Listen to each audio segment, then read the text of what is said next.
Subhanahu wa taala dengan limpah kurnia, inayah daripada Allah, kita sekali lagi dapat menyambung pengajian kuliah fiqh kita pada malam ni dalam tajuk sujud kepada Allah Subhanahu wa taala dalam bab sujud sahwi. Bab sujud sahwi kita berbincang. Jadi mudah-mudahan amalan kita mendapat rahmat di sisi Allah Subhanahu wa taala insya-Allah. Jadi sebelum kita baca tajuk kita pada malam ni dalam bab sujud sahwi dalam solat, jadi kita lihat sedikit mukadimah tentang kelebihan bulan Syakban, kelebihan bulan Syakban. Jadi saya rujuk kitab Jamun Fawaid tulisan Syekh Daud Al-Fatani, cerita tentang kelebihan bulan. Ada kelebihan bulan Rejab, kelebihan bulan Syakban, kelebihan bulan Ramadan, kelebihan bulan Muharram, ada dalam kitab Jamun Fawaid. Kitab tu saya belajarlah dekat pondok, belajar kitab tu. Dan kitab yang ini pun belajar dekat pondok, juga kitab Sabilal Muhtadin juga diajar oleh Syekh Daud Al-Fatani. Diajar di Masjidil Haram Mekah. Ajar di Masjidil Haram Mekah apa kitab ni, kitab yang saya bawa ni, kitab Sabilal Muhtadin. Jadi Masjidil Haram Mekah ni diajar melalui sudut, berada di sudut dah luas. Masjidil Haram tu luas. Jadi berada di sudut sana ada kuliah. Orang dengar dalam 2-3 ribu orang. Ramai dengar. Tok guru duduk atas pentah macam ni lah. Lepas tu orang dengar ramai. Sudut di satu sudut. Lepas tu di satu sudut yang lain pula ada kuliah pula jauh. Dia tidak mengganggu lah. Ataupun di luar kota Mekah, di sekitar Kaabah ada di sekitar masjid. Jadi ada rumah kedai, ada rumah bawah tu kedai, atas tu rumah. Dari atas rumah tu diajar kitab. Ajar kitab-kitab. Sekarang lah, sampai sekarang. Sampai sekarang atau majlis ilmu berkembang di Masjidil Haram Mekah dan di persekitaran Masjidil Haram Mekah. Belajar cukup hebat berada di sana daripada zaman Syekh Daud Al-Fatani, sebelum Syekh Daud Al-Fatani dan sampai ke sekarang. Majlis ilmu berjalan dengan cukup hebat di sana. Jadi keilmuan berada dalam suasana keilmuan di Masjidil Haram Mekah. Begitu jugalah di kawasan kita keilmuan belajar. Antaranya dia sebut tentang kelebihan bulan Syakban. Dia kata kelebihan bulan Syakban ini ada beberapa perkara yang berada di bulan Syakban. Di antaranya adanya nisfu Syakban. Bulan Syakban ni ada nisfu Syakban dalam kitab tu. Kitab tu cerita tentang nisfu Syakban dengan panjang lebar lah. Tentang nisfu Syakban tu tak sempatlah kita nak hurai pada mukadimah ini. Kita beritahu ada nisfu Syakban pada bulan Syakban. Dan bulan Syakban juga berlaku perpindahan kiblat, pertukaran kiblat. Daripada sebelum tu orang Islam sembahyang menghala kiblat ke Baitul Maqdis di Palestin. Duk sembahyang hadap ke sana. Jadi Nabi bercita-cita nak menghala ke Baitullahil Haram, nak menghala ke Baitullahil Haram. Lebih-lebih lagi ada sindiran daripada orang-orang Yahudi menyindir Nabi sembahyang, orang Islam sembahyang menghala ke Baitullah, menghala ke Baitul Maqdis, menyindir Nabi. Maka Nabi bercita-cita untuk mendapat Baitullahil Haram sebagai kiblat. Maka Allah Subhanahu wa taala turun ayat surah Al-Baqarah ayat 44, antara ayat yang menceritakan tentang pertukaran kiblat. Ketika tu Nabi sedang solat zuhur secara berjemaah dengan para sahabat. Dia tengah-tengah sembahyang zuhur tu turun wahyu, kiblat tu berubah daripada Baitul Maqdis kepada Baitullahil Haram. Maka Nabi pun tukar dalam 2 rakaat, kemudian Nabi tukar dan diikuti oleh para sahabat. Diikuti oleh para sahabat. Di antara ayat dia surah Al-Baqarah, kita baca sikit yang berbunyi qad nara taqalluba wajhika fis sama walunuwalliyannaka qiblatan tardaha fawalli wajhaka syatral masjidil haram wa haitsuma kuntum fawallu wujuhakum syatrah. Panjang lagi lah ayat dia sehingga akhir. Jadi kami melihat cita-cita engkau bercita-cita untuk mendapat kiblat kepada Baitullahil Haram. Nah, Allah tahu cita-cita yang ada dalam hati Nabi. Maka di hari ini kami izinkan engkau menghala wajhaka syatral masjidil haram, halakan kiblat kepada Masjidil Haram dalam ayat tu. Wahai suma kuntum fawallu wujuhakum syatrah, di mana engkau berada dan kau hadaplah muka kau kepadanya. Di mana saja kau pergi, kau berada, hadaplah muka kepada Baitullahil Haram. Dan Nabi pun tukar kepada Baitullahil Haram. berlaku dalam satu peristiwa yang penting dalam sejarah kita lah, pertukaran kiblat untuk menghadap Allah Subhanahu Wa Taala, sembahyang kita. Jadi satu peristiwa yang besar berlaku pada bulan Syakban, ada dalam bulan ni. Jadi bulan Syakban juga yang besar ada di sana ialah nisfu Syakban. Nisfu Syakban. Hadis daripada Muaz bin Jabal. Muaz bin Jabal cerita, di antaranya dia kata sabda Nabi sallallahu alaihi wasallam, qala, Nabi bersabda, man ahya lailatal jum'ati, barang siapa menghidupkan 5 malam, antaranya lailatul jum'ati, malam Jumaat, wa lailatul arafah, malam Arafah, wa lailatul nahri, malam hari raya kurban, wa lailatul fitrah, malam hari raya fitrah, wa lailatul nisfu Syakban, dan dia hidup malam nisfu Syakban.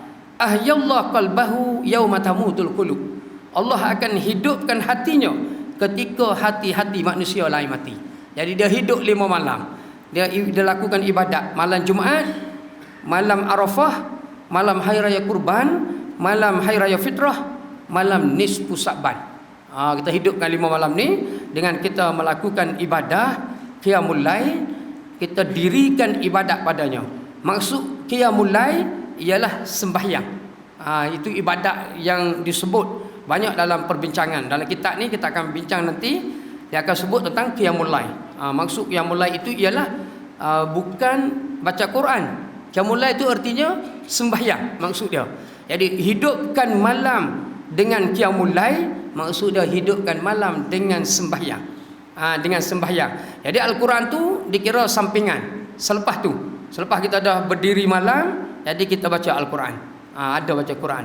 Tetapi tidak boleh kita tentukan malam Jumaat semata-mata. Tak boleh tentukan malam Jumaat semata-mata. Kita hidupkan 5 malam ni boleh, tapi tidak boleh kita tentukan malam Jumaat semata-mata untuk kita buat ibadat. Malam Arafah, malam nisfu Syakban semata-mata. Ada perbincangan di depan nanti. Dia kata besar pahalanya sembahyang pada malam Jumaat, besar pahala dia. Tetapi tidak boleh menentukan malam Jumaat sebagai malam untuk kita buat ibadat. Tak buatlah yang lain, buat malam Jumaat saja. Itu tak boleh. Ada lagi perbincangan tentang di sini. Ini dia cerita di sini. Dia kata lakukan ibadat pada malam Jumaat, afdal pahalanya. Tetapi tidak boleh menjadikan hari Jumaat itu sebagai khusuh pada hari Jumaat, khusuh pada nisfu Syakban. Tak boleh. Jadi maksudnya sepanjang malam ibadat kita tu ada, kita buat. Cuma pada malam nisfu Syakban, pada malam Jumaat kita lebihkan.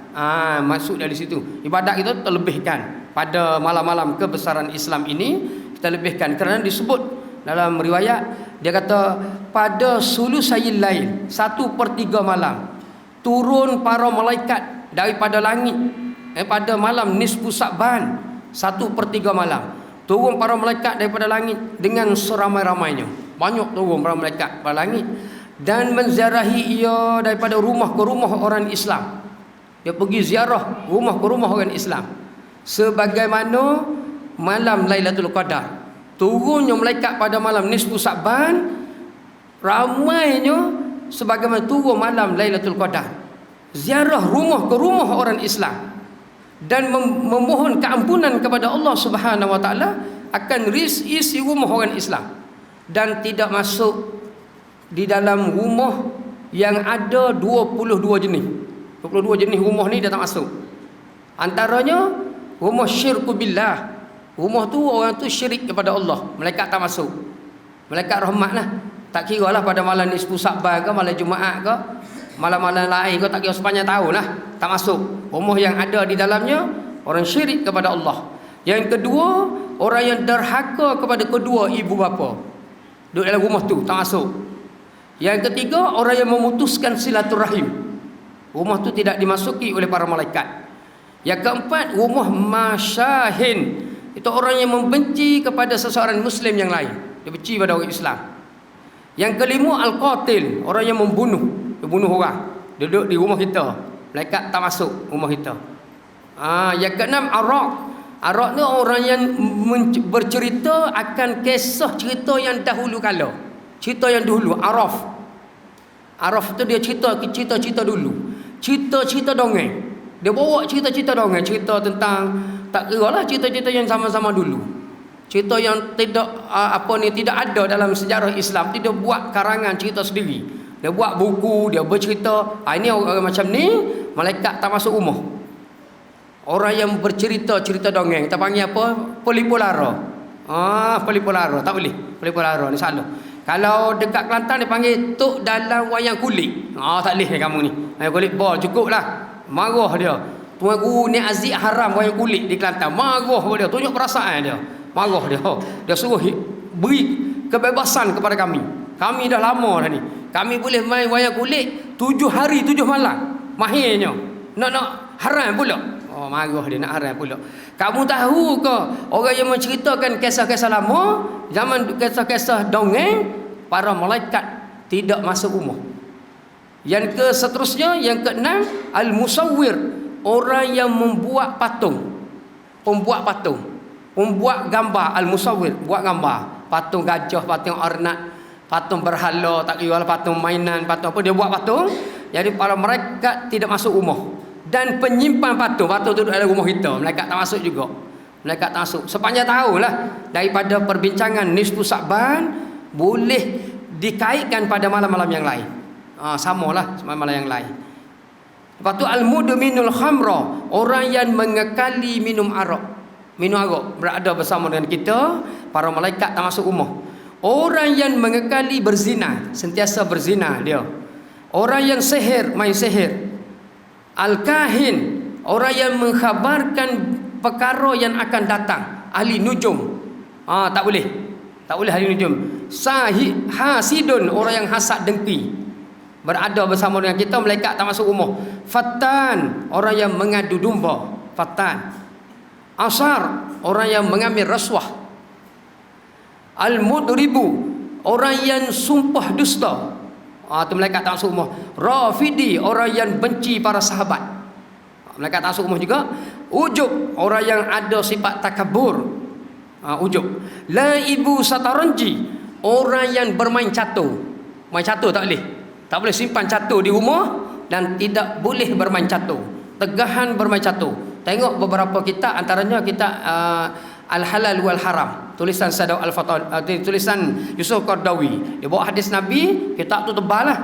Ada seorang ahli jemaah surah As-Sabah, dia hadiahkan pada saya, tebal kitab tu. Jadi di belakang kitab, hujung sekali lah, tajuk dia halal tegahan bermain catur. Dengan hadis sekali ada dalam tu. La ibu sataranji, nama dia, bermain catur. Dia tegah. Permainan catur ni permainan yang lama lah, lama dah, zaman Kristian, sebelum kedatangan Nabi tu ada. Jadi Nabi datang menegah permainan catur. Sahibul kubah, orang yang bermain gendang. Tegahan bermain gendang. Sahibul kubah, gendang tu ada dua permukaan, tutup sebelah ni, tutup sebelah ni, tak boleh. Yang nak bolehnya bermain kompang. Kompang boleh, gendang tak boleh. Kita kena bahas semula lah. Semua ada hadis Nabi, kita tak sempat lah kita buat secara ringkas sahaja. Tak sempat nak beri satu-satu lah. Ada huraian dia lah sebenarnya, salah satu tu. Urbatah, yang ke seterusnya, urbatah itu orang yang bermain tombur kecapi. Sejenis alat macam torbus, jenis alat di negara Arab lah itu, macam ada tali, bila dia macam gitar lah, dia setuh tu keluar suara bunyi, ada berbunyi.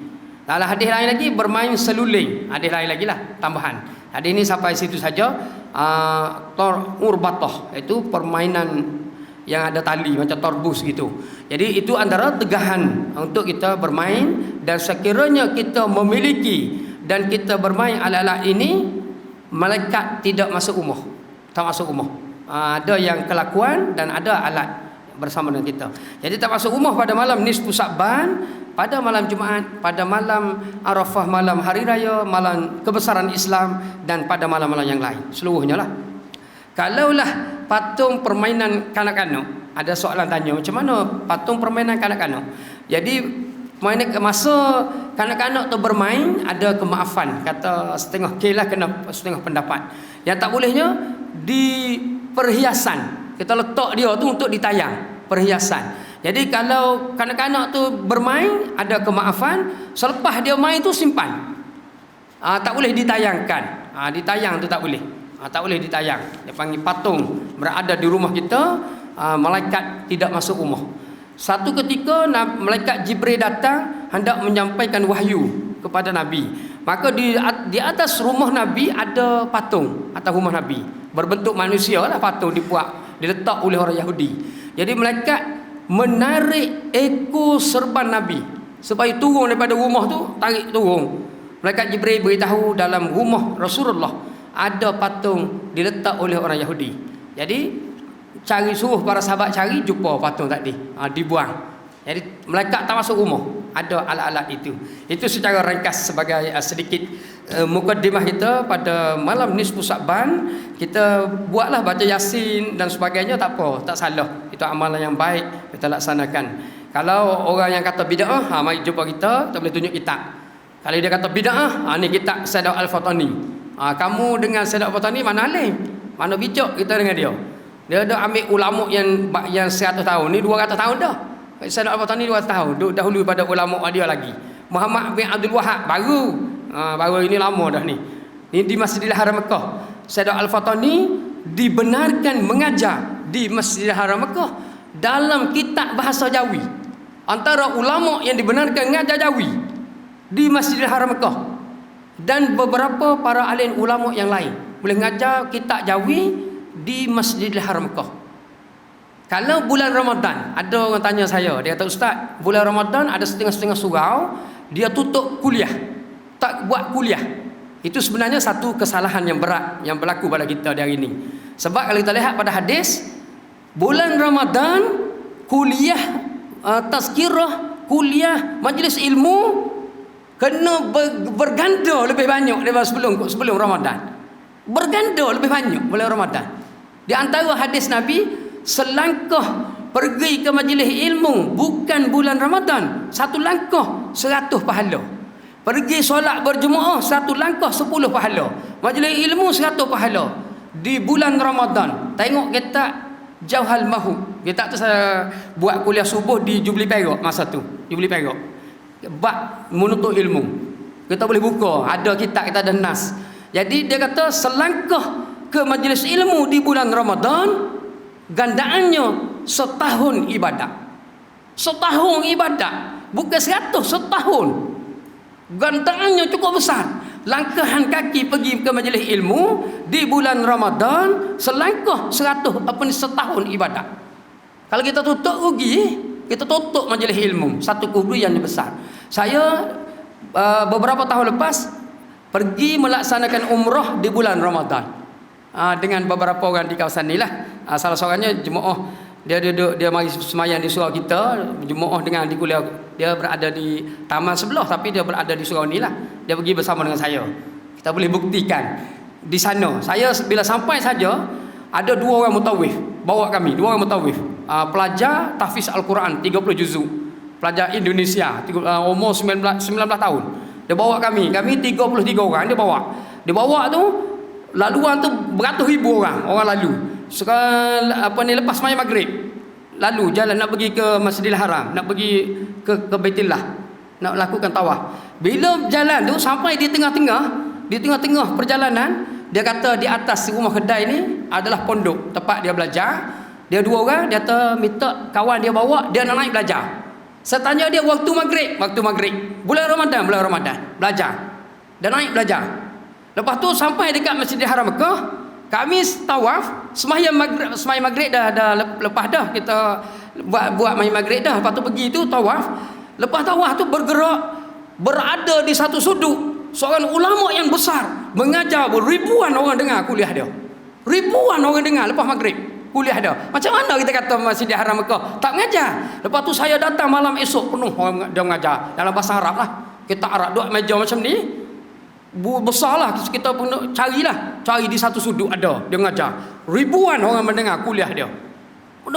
Saya pun pergi tempat kuliah tu dengar. Ramai sekadar dalam bahasa Arab lah. Bahasa Arab. Kita pun tak apa nak tangkap lah, tak apa mahir. Lepas tu ramai orang Malaysia ni lepas buka puasa dengan buah kurma. Lepas tu sembahyang maghrib, lepas tu pakai nak balik hotel, nak makan nasi pula. Dia tak boleh tinggal dengan nasi.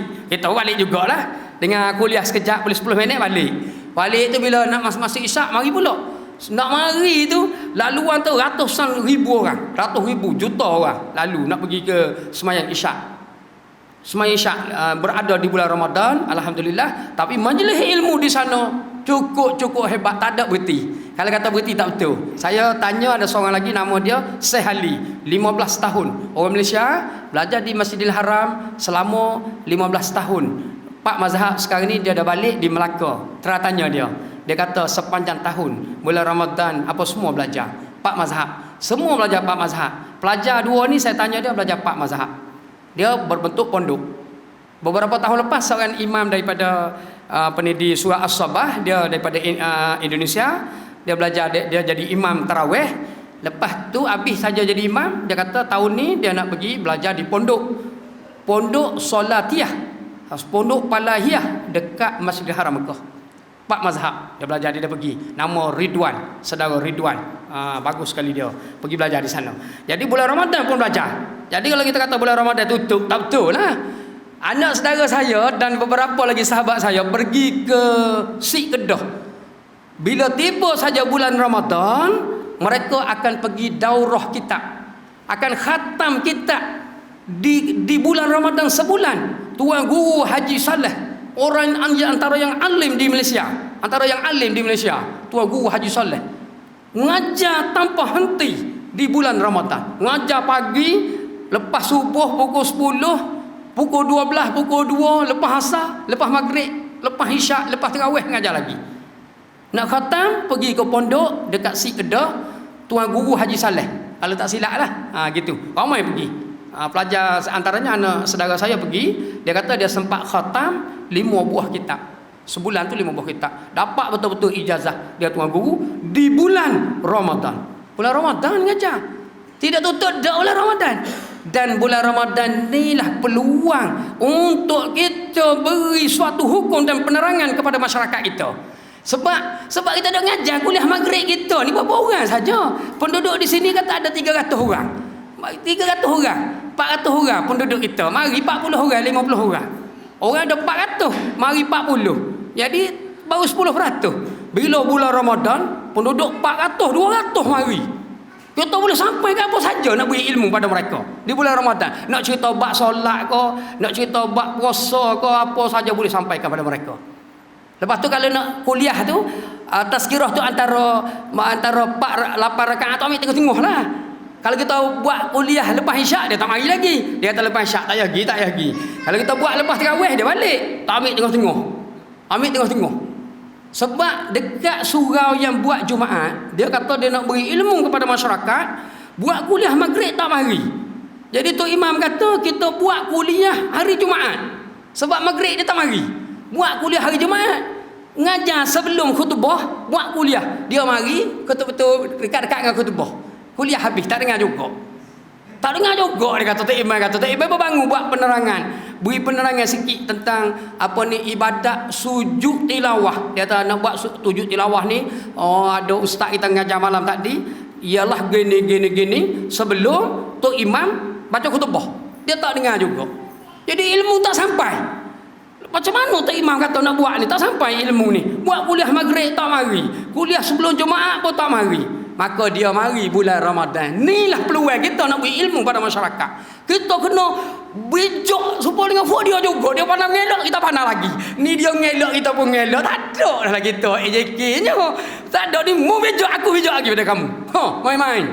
Kita bijak lagi. Kita jual, kita nak beri penerangan kepada mereka. Letak di tengah-tengah ni. Kita buat kuliah lepas Isya. Dia tak mari. Dia main Isya kat rumah. Dia kata kalau kita pergi lepas Isya pun tak terawih lagi. Keduk ceramah. Dia kata, kita dengar ceramah habis tak mari. Kalau macam ni, kita buat tazkirah lepas tarawih. Lepas tarawih, dia balik. Lalu dah. Tak boleh. Kena buat di tengah-tengah. Dia nak balik tak boleh. Dia kata, ada lagi. Tiba-tiba ceramah pula. Kena dengar. Terpaksa, dia kata. Dia dengar terpaksa. Jadi, biar dia terpaksa. Kerana agama, kerana ilmu nak beri ke dia. Ni baru betul.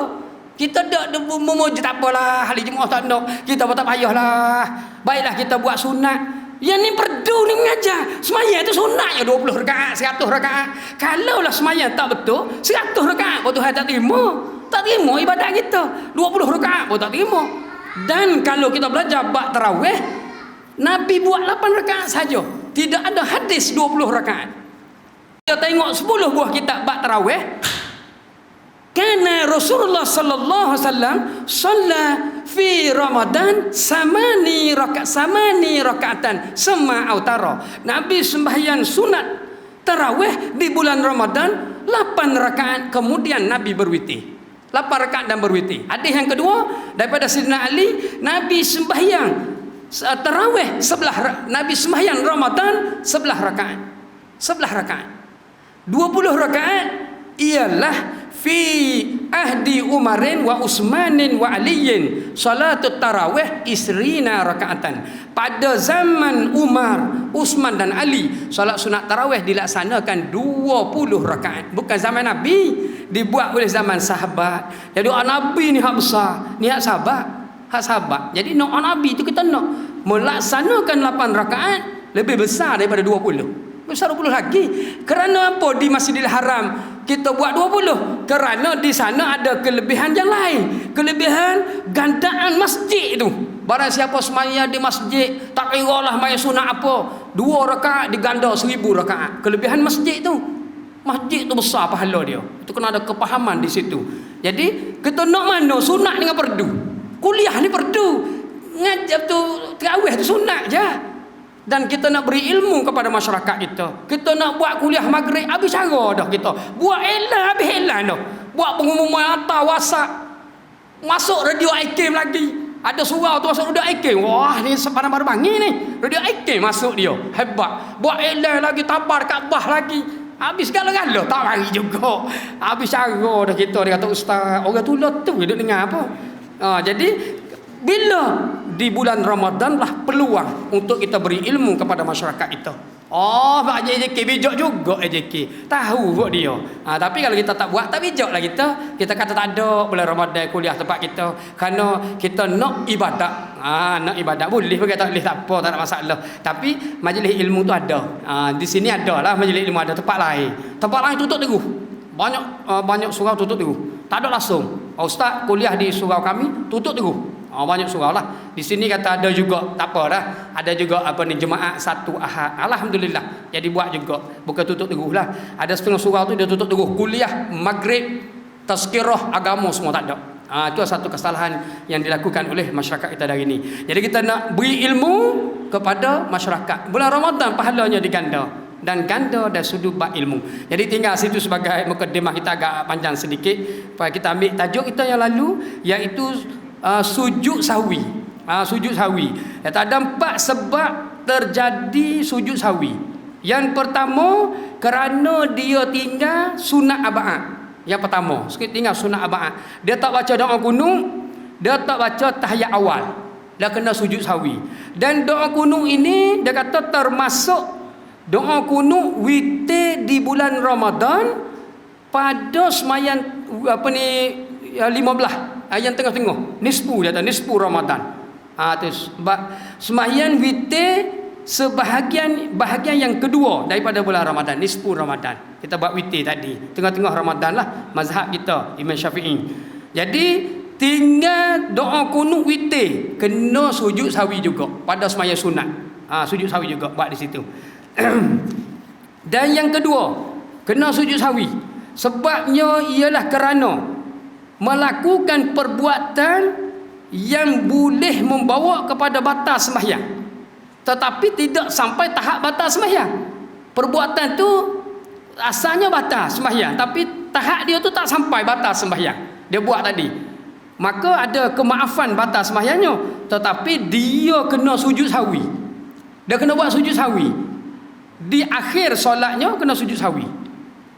Sujud sahwi yang lepas dia beritahu setiap sekali satu bab tu dia akan beritahu cara sujud sahwi. Yang lepas tu dia beritahu dah. Dia kata sujud, iaitu sujud 2 kali dahulu daripada memberi salam. Jadi masa nak sujud sahwi tu kita duduk tahiyat awal. Kedudukan kita duduk tahiyat awal. Daripada awal lagi lah kita duduk seperti duduk tahiyat awal. Kita sujud 2 kali. Dan yang kedua tu kita akan duduk tahiyat akhir balik. Duduk tahiyat akhir semula. Itu keadaan duduk dia akan cerita. Iaitu perkara yang dia buat tadi tahap tu batal solat, tapi ada kemaafan, tidak batal solat, iaitu berkata-kata ia dengan sedikit, dengan lupa.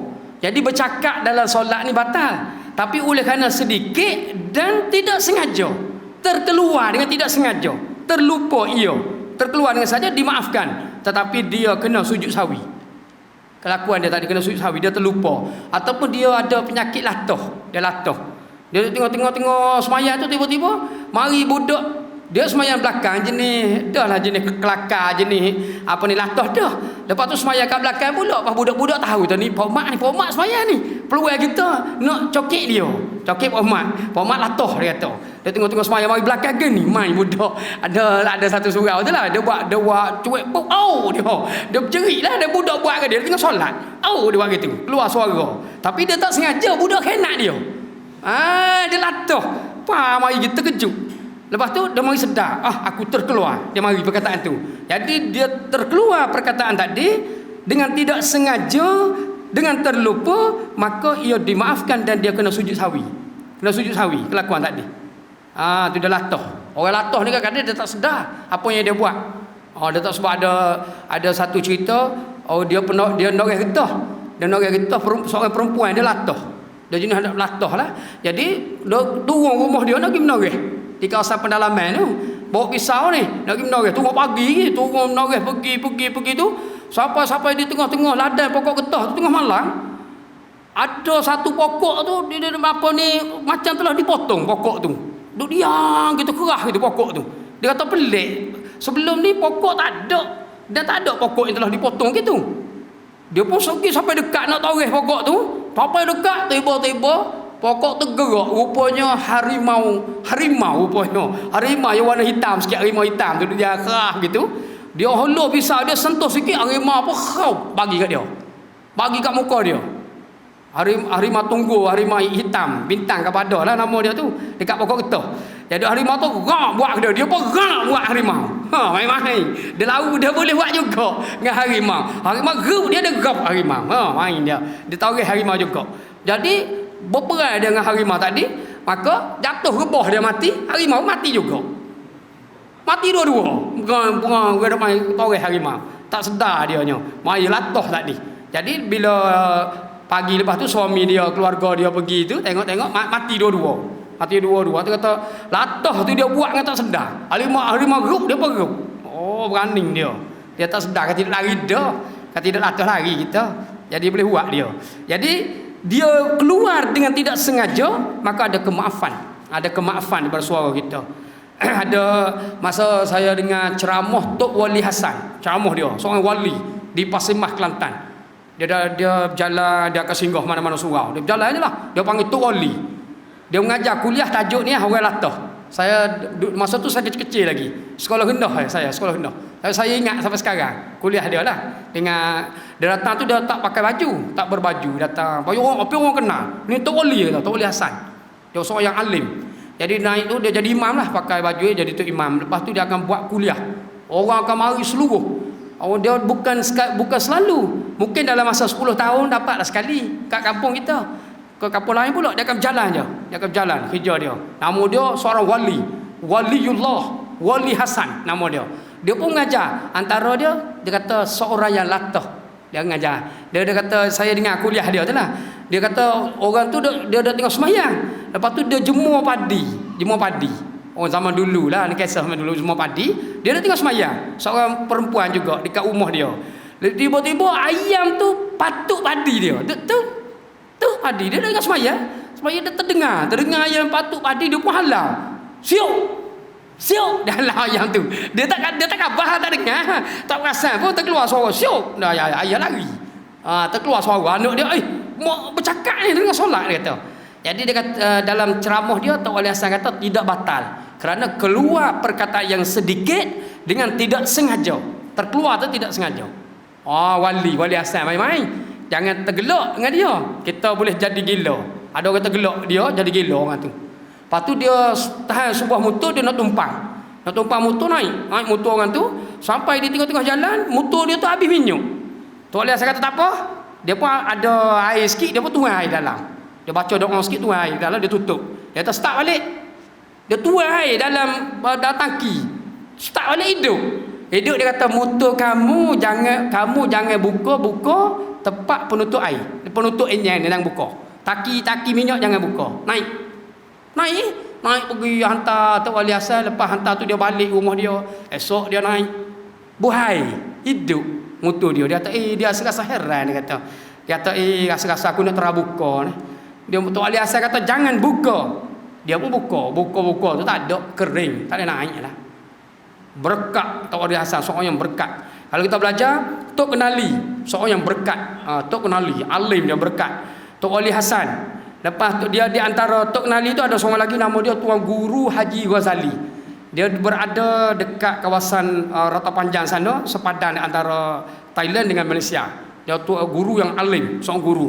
Saya sempat dengan anak dia, Tuan Guru Haji Ghazali.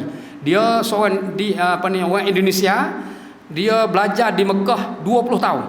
Dia alim hampir semua ilmu. Lepas tu seorang yang agak ada harta jugalah. Dia datang, dia memohon Haji Ghazali datang ke kampung dia.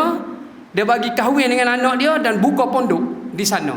Dia pun datang buka pondok. Dia menjadi seorang yang alim dan sangat berkat. Dia lahir 1000 orang ulama, 1000 orang alim keilmuan di Kelantan, di Selatan Thai, di Indonesia, Kemboja. Lahir murid dia Tuan Guru Haji Ghazali. Dia selepas Tok Kenali dicatat nama-nama murid dicatat, orang yang alim semualah, dan berkat. Dia seorang yang berkat dan seorang wali. Nak sebut kata wali, dia seorang wali. Satu hari ada seorang pencuri nak pergi curi rumah Tuan Guru Haji Ghazali. Nak curi rumah dia, seorang pencuri. Pencuri tu datang. Bila datang tu sampai rumah Tuan Guru, dia tengok ada sungai mengelilingi rumah. Tak ada sungai pun, nampak sungai. Dia pergi ke arah ni sungai, pergi arah ni sungai. Rumah Tok Guru tak ada sungai, tapi pencuri ni nampak sungai. Dia kata, sudah, macam mana aku nak curi rumah ni? Dia tak tahu rumah Tok Guru. Maka dia kata, aku kena berenang biar sampai di sana. Dia pun terjun dalam sungai. Sungai tak ada, terjun dalam sungai. Terjun tu berenang. Berenang tu daripada malam sampai dekat dengan subuh. Tak lepas-lepas. Dia berenang gitu tapi tak lemas. Dia berenang lama, dia kata berenang. Tak sampai-sampai. Dia kata, luas sungai ini. Sungai apa benda ni? Tapi aku tak lemas. Tak lemah dia. Lepas tu Tok Guru pun bangunlah pukul 5 pagi nak ambil air sembahyang dekat telaga.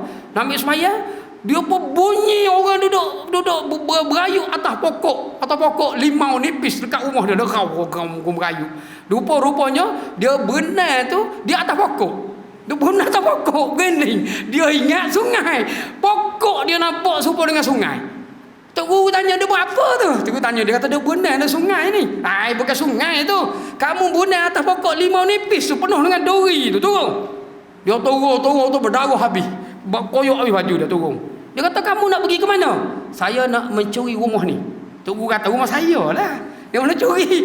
Dia kata, minta maaf. Dia kata, saya tak tahu. Rumah saudara dia tak kenal Tok Guru. Tok Guru kata, naik atas rumah dulu. Tukar pakaian apa semua, minum air dulu. Bagi minum air pun dok. Bukan marah dok. Bagi minum air, tukar pakaian. Mari kita pergi semayang. Jom semayang dulu. Ajak orang curi ni pergi semayang dengan dia. Hebat, tak marah bos. Orang tu dia tak kenal siapa orang ni. Lama-lama tu dia tanya orang. Lepas dah beberapa masa lah dia bertanya. Orang kata itu Tuan Guru yang alim, yang kamu nak pergi mencuri tu. Dia takut tak tahu. Dia tahu. Dia padan, dia tak marah pun. Dia ajak minum air pula rumah dia. Kita nak pergi curi rumah dia. Dia pergi minum air pula kita. Nampak nyanyi letih. Bunyi lama ke ni bunyi. Tak lepas-lepas. Jadi boleh nak jadi wali. Tetapi ada syarat dia lah nak jadi wali. Ada beberapa surau, saya pergi mengajar, dia tunggu saya, dia kata, ustaz, kita nak jadi wali, nak jadi wali. Bolehkah ustaz cari Tok Guru yang boleh ajar? Kami nak ilmu tasawuf, tarikat. Kami nak tarikat, boleh tak? Kata ada. Awak nak tarikat, ada Tok Guru. Dia itu pergi ke Beranang. Nama dia Dr. Ismail Mahmud. Dr. Ismail Mahmud, Profesor Dr. Ismail Mahmud. Dia daripada pensyarah UKM, sekarang dah pencen. Dia buka kelas nak jadi wali dekat Beranang. Boleh pergi sana. Dan saya belajar dengan dia. Dan dia berasal daripada pondok yang saya belajar. Pondok Kampung Dangar Pasir Mas. Saya tanya Dr. Ismail ni, dia kata guru saya tu seguru dengan dia. Cuma Dr. Ismail ni belajar sekolah dan belajar pondok. Macam saya lah, belajar sekolah, belajar pondok. Tok guru pondok, belajar pondok direct terus jadi tok guru pondok. Dia masuk universiti jadi pensyarah. Tetapi ilmu pondok dia bawa, dia gabungkan dengan ilmu sekolah dia, dan dia wujudkan zikir Hasan Sazili nama dia. Saya pernah ikut peringkat-peringkat baru-baru. Saya ikut rasa pelik. Kata, aku tak boleh masuk ni. Tarikat apa ni? Rasa pelik peringkat awal lah. Peringkat awal tu rasa tak boleh. Saya pun undur diri lah. Tapi kalau kita duduk lama mungkin dapat. Dan dia duduk dulu di Sungai Merak. Lepas tu dia duduk di universiti. Orang panggil dia Tok Wali. Orang panggil Tok Wali dia. Bukan Tok Wali gelaran, tetapi Tok Wali betul. Ada setengah orang saja-saja Tok Wali saja. Atau dia tu gelar kepada kawan kita. Nampak kawan kita apa ni jalan tunduk sikit. Nampak kawan kita apa ni warok sikit, tak panggil Tok Wali mari sini. Tok dia tu ada Tok Wali gelaran. Ni Tok Wali betul. Tok Wali betul. Memang tempat untuk mengambil air penawar, untuk solat hajat, untuk berdoa, minta dengan dia. Nama dia Tuan Guru Haji Ismail Mahmud. Tuan Guru Haji Ismail Mahmud, pensyarah UKM. Orang kenal dia lah. Dia buka untuk dapat ijazah dengan dia.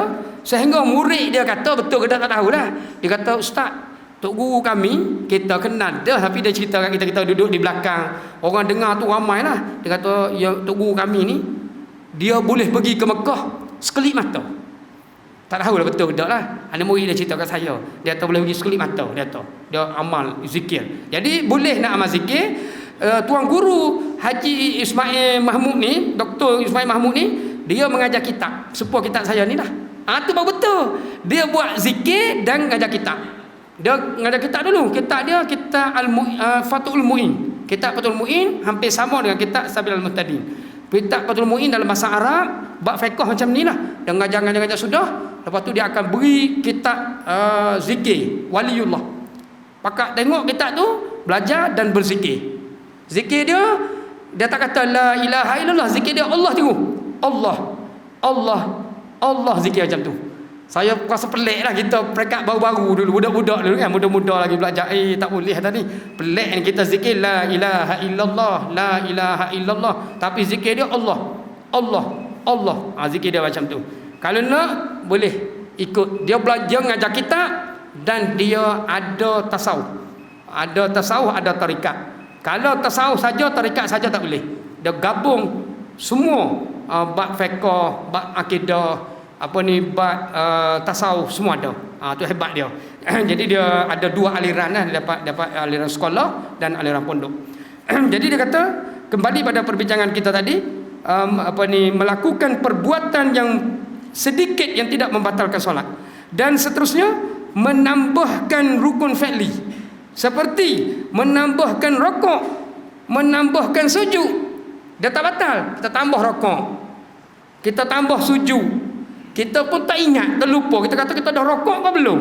Kita sami Allahu liman hamidah rabbana lakal hamdu dunia tu, kita rokok ke belum? Kita mari macam keliru, kita rokok pula. Jadi rokok yang kedua itu tidak membatalkan solat. Dia menambahkan rokok atau menambahkan sujud, maka di akhir solatnya sunat dia sujud sawi. Dia tidak batal solat. Menambahkan rokok, menambahkan sujud. Atau memanjangkan duduk ia pada rukun yang pendek. Iktidal, rukun pendek tapi duduk lama, berdiri tu lama. Rokok tu rukun yang pendek tapi rokok tu lama. Rabbi Firli, rukun pendek tapi lama duduk Rabbi Firli tadi. Sujud, rukun yang pendek tapi sujud tu lama, maka kena sujud sawi. Dia telah melakukan kesalahan. Rukun yang pendek dia pergi buat panjang, kena sujud sawi. Tidak boleh kita rokok tu lama, tidak boleh duduk iktidal tu lama, tidak boleh duduk Rabbi Firli tu lama.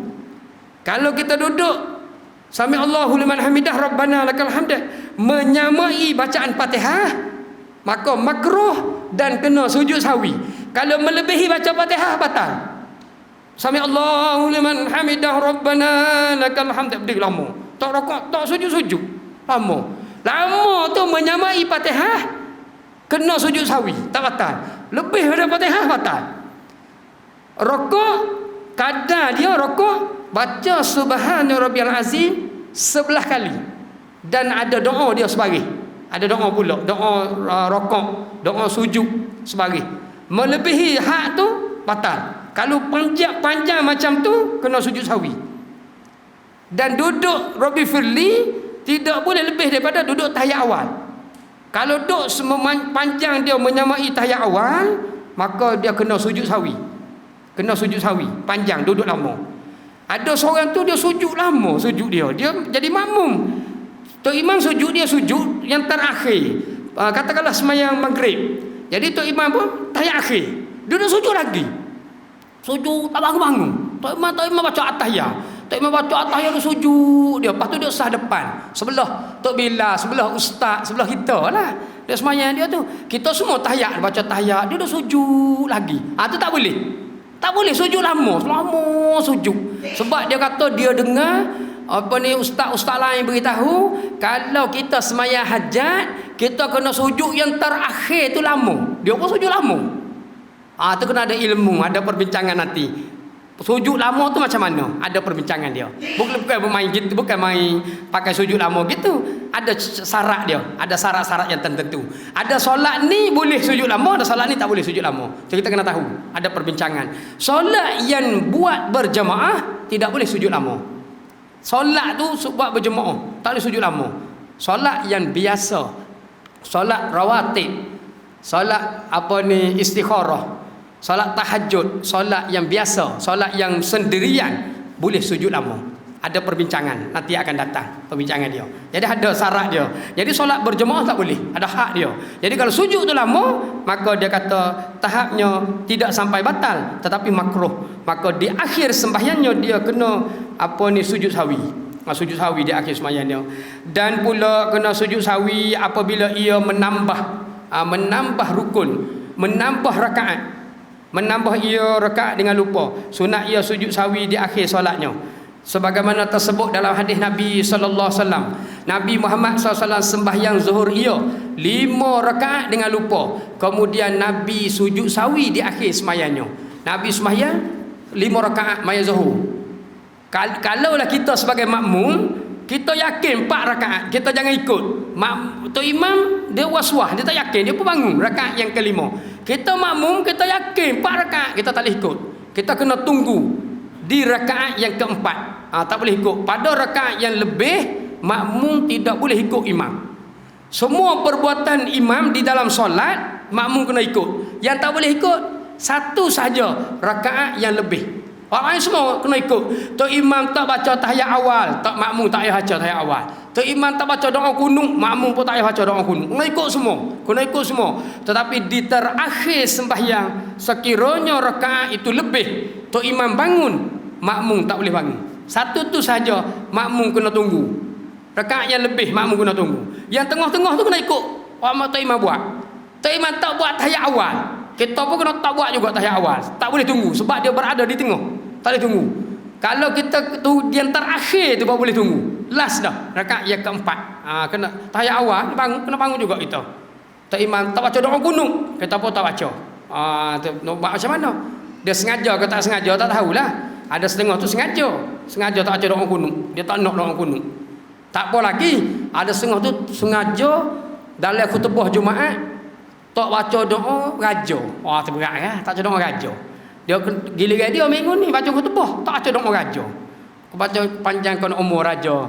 Lepas tu mau duduk bulan depan giliran dia tak baca pula. Lepas tu dak sampai surat. Apa surat lah suruh baca. Terhatik terlupa. Dia lepas tu dia jumpa saya, dia kata ustaz, saya bukan terlupa, saya sengaja. Rat kamu berani, tak sengaja kamu. Tak boleh baca dia kata. Dia kata gitu. Adalah cakap pada dia tu agak kasar lah, tak boleh nak setuh lah di sini. Jadi dia beritahu kita gitu. Kata hebat kan dia buat ni. Bacalah kata.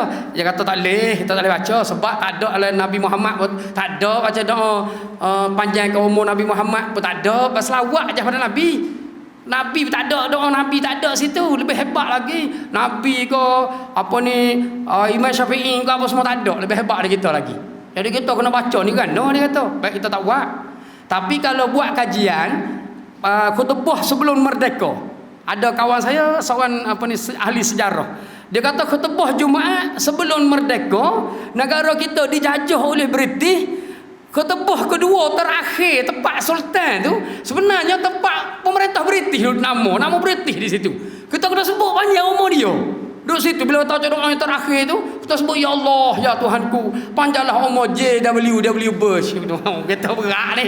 Amin. Kita berat amin. Pemerintah kita tahu tu siapa. Dia kata orang putih buat. Dia menguasai negara kita, dia boh dalam khutbah Jumaat. Kena baca kamu. Kalau tak baca, kamu tak boleh jadi khatib. Oh tak boleh, pemerintah kita suruh khatib juga kita. Dia kena baca, takut dia. Jadi bila diberi merdeka, tempat tu masih ada. Lepas tukar dia kata tukar bos sikit dari pemerintah. Asalnya hak masalah bubuk. Tak tahulah ahli sejarah. Dia kata dia simpan khutbah yang lama. Boleh tengok di situ. Ada nama orang putih Aziat memerintah negara kita. Duduk situ asalnya. Oh, agak lah tu. Tapi tak boleh sentuh diraja, agak sensitif lah. Sensitif tak boleh. Ada Ustaz Zamihan tu di surau kajian utama. Sentuh gitulah. Lepas tu esok tu buat laporan. Terus kena buat laporan. Ada ceramah di surau kajian utama. Saya pergi surau tu. Lepas tu orang situ kata Zamihan sentuh diraja. Dia kena laporan lah dia kata. Kena di surau kita. Jadi tak boleh. Tak boleh sentuh. Jadi kena ada teknik jugalah. Untuk umum lah sebenarnya tidak nak sentuh. Tapi ada kawan kita kata dia tak baca khutbah. Gitu berlaku. Ada hujah-hujah dia lah. Ada hujah dia sebab apa dan sebagainya. Jadi kita ada kelonggaran lah dalam bab ni. Ada beberapa soalan sebenarnya mungkin tak sempat lah nak beri. Ada sahabat kita tanya, dia kata dalam belajar berkitab, ada maksud dia daurah, maksud dia suruh hurai. Tak sempatlah masa tak izinkan. Jadi maksud kata belajar berkitab ni kalau boleh semua ahli jemaah tu bawa kitab. Itu maksud belajar berkitab. Kalau belajar tu 2-3 orang, kita ni sebagai tenaga pengajar kalau dah sudut disiplin ilmu pondok, dah tak boleh. Dia kena mengajar secara umum lah. Dia panggil kuliah umum. Macam tugu pondok saya, hari Jumaat dia pergi mengajar di Masjid Pauh. Masjid Pauh tu bukan nak ada kitab. Oh tak ada kitab. Kalau di pondok Kapondangan, dia akan mengajar 3 buah kitab. Katakanlah hari Sabtu. Hari Sabtu dia akan mengajar 3 buah kitab. Jadi orang semua bawa kitab. Kalau tak bawa kitab, kita akan malu. Orang dengar 100 orang semua bawa kitab. Kita tak bawa kitab, kita malu. Tapi dia mengajar di masjid masyarakat, di Masjid Pauh, orang bawa kitab seorang 2 orang. Maka bila seorang 2 orang bawa kitab, ketika itu Tok Guru tidak mengajar kitab lah, lebih kepada huraian, lebih kepada ceramah, lebih kepada mengambil contoh. Saya ingat lagi dia cerita tentang tayamum. Tak ada nak kitab. Dia ambil contoh tayamum. Yang hurai-hurai terkeluar tajuk tayamum. Dia kata tengok semua ahli jemaah ni di Masjid Pauh ni nak tunjuk tayamum secara macam tunjuk video lah, dia kata. Tunjuk satu-satu. Tunjuk. Dia tunjuk cara letak tangan macam mana, letak di dahi, bergerak mari di sini, cara nak tayamum dengan jelas. Sebiji dia tunjuk cara nak sapu tangan. Ni sapu tangan, tengok dia tuan. Tangan kita 2 belah ni, kita tepuk debu, angkat naik, nak tayamum. Lepas tu tapak tangan yang kita ambil ni yang kanan ni jangan sentuh. Sebab debu ni masih dikira. Kita bawa mari di sini dan ibu jari ni dikira sebagai debu. Dikira penting ibu jari ni. Kita bawa mari 4 jari, kita bawa naik macam ni. Bila ke atas kita guna ibu jari. Ke bawah kita guna 4 jari, cara kita sapu tayamum. Menggunakan tangan kita. Lepas tu kita bawa mari ibu jari. Tengah ni ibu jari. Sampai di sini kita berhenti. Kita berhenti. Kita tak pergi. Sebab di tapak tangan ini mempunyai debu. Lepas tu bawa debu ni mari ke bawah. Mari ke sebelah kiri pula. Lepas menggunakan ibu jari di atas. Lepas tu mari di sini temukan dua-dua. Dia ajar sebiji nampak. Dia ajar yang lain daripada kitab. Sebab jemaah tidak membawa kitab. Kalau kita baca kitab juga, jemaah tak baca kitab, beratlah. Mas'alatun. Jadi masalah tu ni ialah baris tu di bawah tu. Tulis belakang. Tulis belakang kan ada seorang 2 orang aja. Masa tadi rugilah. Jadi dia tak baca, tak buat dah masalah tu, tak hurai dah masalah tu dah baik kepada idafat kata syahdan. Syahdan ni maksud syahdan ni idafat pada yang depan. Berhati-hati kita tak ada, tak hurai gitu. Itu kita kena ada ilmu lah. Dalam bab dia panggil ilmu alat. Teknik kita menyampaikan. Di pondok pun ada ilmu-ilmu tu. Jadi kita kalau makmum tak bawa kitab, jadi pengajar kena lebih umum, lebih cara umum. Tidak boleh buat kitab lah. Sebab orang tak bawa kitab. Kalau semua bawa kitab, kita bermain ngajar dengan kitab. Itu pada pandangan saya lah ada soalan ditanya oleh para sahabat. Jadi kita kena jelas. Itu semua atas budi bicara. Boleh berlaku, tak ada masalah. Jadi saya itu saja yang baik daripada Allah Subhanahu Wa Taala, yang tidak jelas dan tidak tepat cuba tanya ustaz-ustaz lain pula. Sekian dulu. Assalamualaikum warahmatullahi taala wabarakatuh. Auzubillahi minasyaitonirrajim. Bismillahirrahmanirrahim. Alhamdulillahirabbil alamin. Allahumma shalli ala Muhammad. Allahumma zakirna minhuma nas. Allahumma ya musarrifal